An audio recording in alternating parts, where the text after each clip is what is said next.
We're out here on the back patio of SitePro in this beautiful fall day, starting to feel like fall outside. This week, we're honored to do the employee spotlight video with Lori Batchelor. Lori's been an awesome part of the team that is really, as she's came on and became in more leadership roles and stuff, we've seen some transformational stuff with our customer success, customer service, and people being excited about what we do. So, Lori, how long have you been with SitePro? A little over 2 years. I Awesome. started June of 2019. Hard to believe that. I know. Big impact in a short period of time. So, Lori, what's your primary function here at SitePro? What's your role, and what team are you over?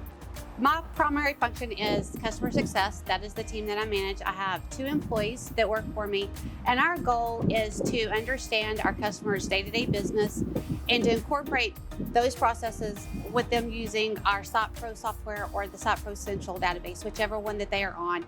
We make sure that we understand their day-to-day processes and how it flows, and we help them manage their daily workflow. So it's my understanding here at SitePro that we've kind of taken the next level with customer service, and we're calling it customer success, as you heard from Lori.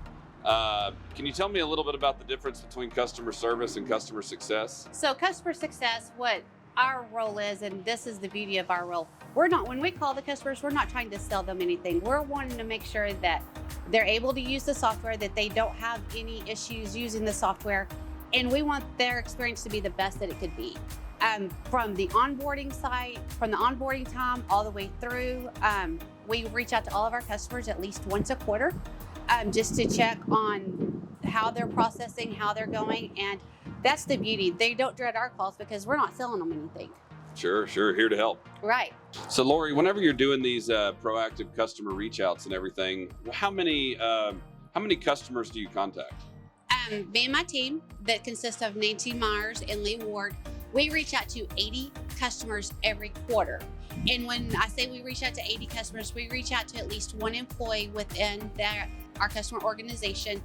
And we talk about how things are going, if they've had any issues. We look and see if they've had alarm issues, if they've had meter issues, and we follow up on that. And we make sure that we do that every quarter. So all 80 customers. 80 customers, that's a lot, 80 reach outs in a quarter.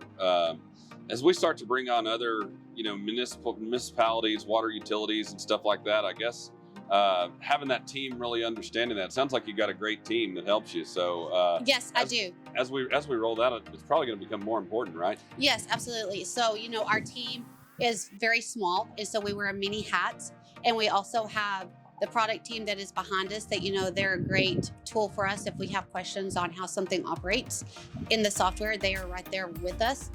And yes, so when our munis come up, it's going to be fast and furious, and we're still going to contact every customer that we have. Awesome. Every quarter. What kind of response have you seen with our traditional oil and gas customers versus now that we're starting to do these municipalities? I know y'all have City of Wolfforth, one of our early customers. It seems like you've already developed a good relationship there. What are some of the similarities or differences that you're seeing? So the similarities, our system, works on pumps, which, right. Got the water wells and then the pumps out in the field in the energy sector.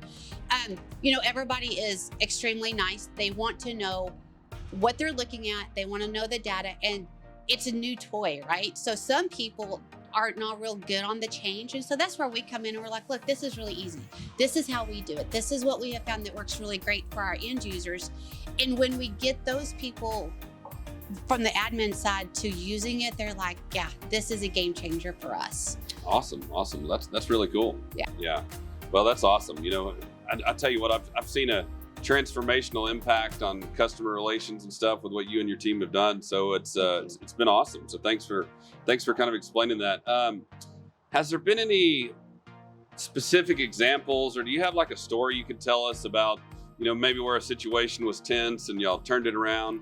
Sure. About this time last year, we had a customer and one of their key employees left, and she was the one that did all the SitePro. Is that the one in Midland? Data entry. That was the one in Midland that did all the SitePro data entry. She left, and they were like, we don't know what to do.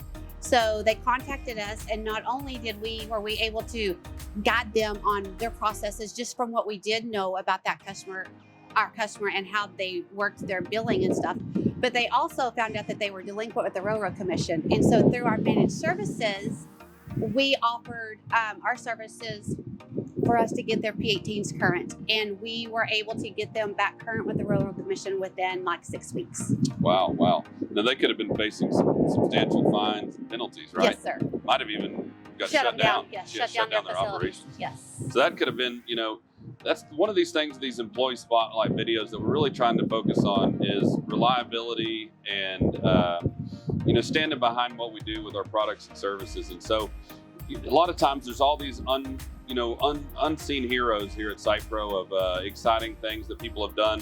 Like Lori kept a multi-million-dollar operation from shutting down through, her team kind of adapting to something that wasn't a normal service and helping them get caught up. So appreciate that. Lori, you used to, you've been on the customer side of this, I have if been. I'm not mistaken, right? So you used to work for a company that's one of our customers. So as your experience as a customer, what did you see from different vendors or partners that you worked with on what was successful, what wasn't, which ones were good, which ones weren't? Do you have a perspective on that? Yeah, so my perspective on that is, as a customer, you want to treat everybody with respect. Even if you have an issue, and usually when we get the calls, our customers may be a little irritated because something's not quite working. And so what we do, we go through, and we did this where I worked before too. When we had an issue, it was like, hey, this is our issue. Can you help us out?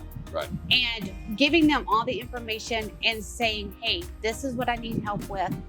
What can we do? And working with people and communicating your needs and what you need at the end of the day is that's the thing that we have to get right as a customer. And when even in my personal life, if I'm a customer for all things, and when I'm talking to somebody, I always go into my mode, into my customer success mode. Okay, we're not going to be testy or anything, but we want to make sure that we're professional and we're courteous, because at the end of the day, that person that you're talking to, it's not their fault. That's right. And so we always want to make sure that when we get customer calls or when we call customers, that we provide that same level of respect. Well, that's awesome. Well, I appreciate all you do, Lori. You've really transformed a lot of the things that we've done. There's been a complicated process, and you really kind of brought it down to one centralized customer success service model. And thanks for all you do. Well, thank you. Appreciate it. I appreciate it.